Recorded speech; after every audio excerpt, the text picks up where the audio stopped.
and welcome back to the morning segment of Channel 412 News. I'm here with Mick Marvel to get things started. Thanks, Harrison Homecoming. We're sending it to Bill Bondage and Emmanuel Longwood for our Pirate segment this cloudy Saturday.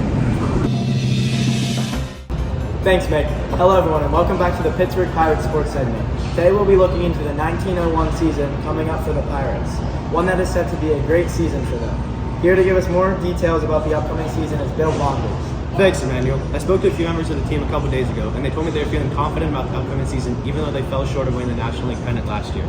They said they are confident they can repeat the success of last season, as they have most of the lineup coming back. Most important in this line is Honus Wagner. The 27-year-old was outstanding last year for the team, with 201 hits, 100 RBIs, 38 stolen bases, and a .381 batting average. If he can repeat these stats this season, I think there is no doubt we will be seeing a National League pennant in Pittsburgh. I completely agree with you. If Wagner can stay at this pace, he will not only become one of the best players in the league, but possibly one of the best in history.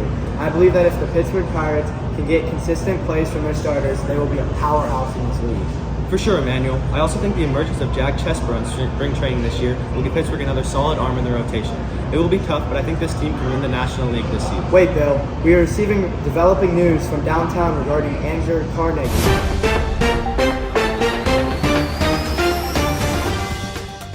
Sorry to interrupt our sports broadcast by Bill and Emmanuel, but there's some breaking news coming out of downtown today. The U.S. Steel Corporation, a merger company, has just been merged by Andrew Carnegie, J.P. Morgan, Charles Schwab, William Moore, and Albert Henry Gary just now. In total, 9 steel companies will be combining to form a mammoth monopoly via vertical integration.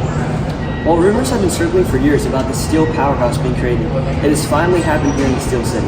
Before we get into the nitty-gritty details, we're going to send it to Phineas Trumbull on the scene, downtown Pittsburgh. Finn? Thank you, Harrison. Today, breaking news, Saturday, March 2nd, 1901. Andrew Carnegie sells Carnegie Steel to J.P. Morgan. As you can see, those two are discussing the financials. So this deal right here now belongs to J.P. Morgan and not Andrew Carnegie. But from what I've heard, it's the sale of $492 million, which would make Carnegie the richest man in the world. I asked J.P. Morgan what he plans to do with Carnegie Steel. He says he's going to merge it with 9 other steel companies to make U.S. Steel. I also asked Carnegie why he did this. He said he did this so he could focus on his philanthropy, which he will now be doing full time. Back to you. Thank you, Finn. I'll sum to the effects of this momentous founding and what it could bring to revolutionize the country. Most definitely. This is going to play a large role in constructing the future of the United States and creating a powerful image for the country. An anonymous source has given us insight on the future ideas of the company and some of the predicted projects that will be coming. And they are as follows: a bridge in San Francisco, a new skyscraper here in Pittsburgh, a bridge over the New River Gorge, and countless other buildings and bridges all throughout the country. The future is bright for the steel industry as well as Pittsburgh. Experts are predicting a 25% increase in jobs as well as population with the super monopoly formation.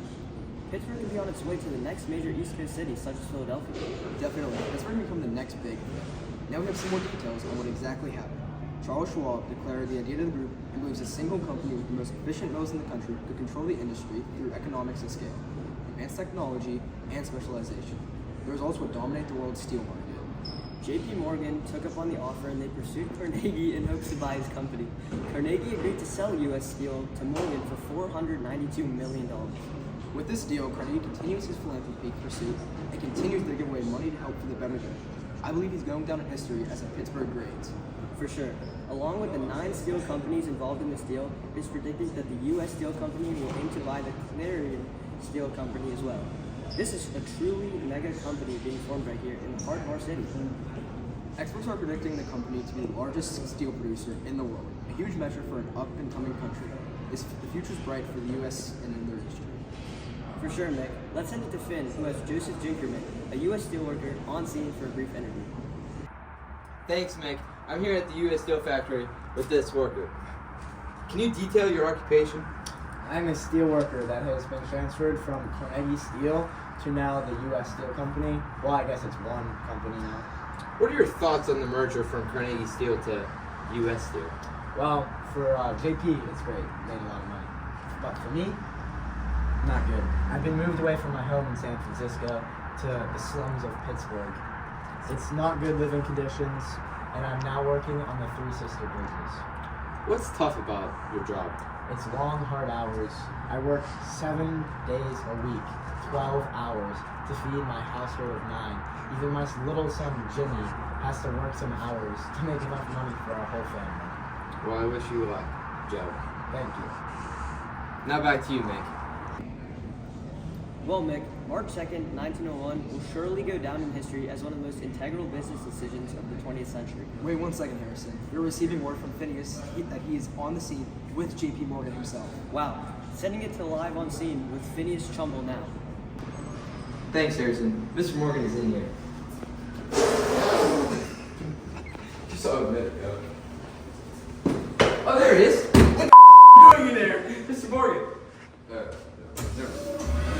What are your thoughts on this grand merger? Well, I'm proud along the merging process and I'm excited to be the full owner of the U.S. Steel Corporation. What are your intentions by merging? To survive in this industry, you need to be the top dog. That means taking out my competition and creating a monopoly. That is very wise. What do you think the government will think of your monopoly creation? Roosevelt is keen on laissez-faire, and I'm sure him and his cabinet will not interfere with my business choices. Well, Mr. Morgan, congratulations on your incredible merger. I'm sure your success will continue for years to come. Back to you, Mick. You just heard directly from J.P. Morgan himself, the new founder of U.S. Steel Company.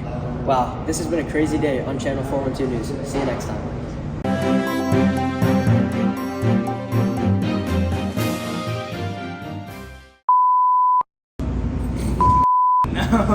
Hello, everyone, and welcome back to the Pittsburgh Pirates Sports segment.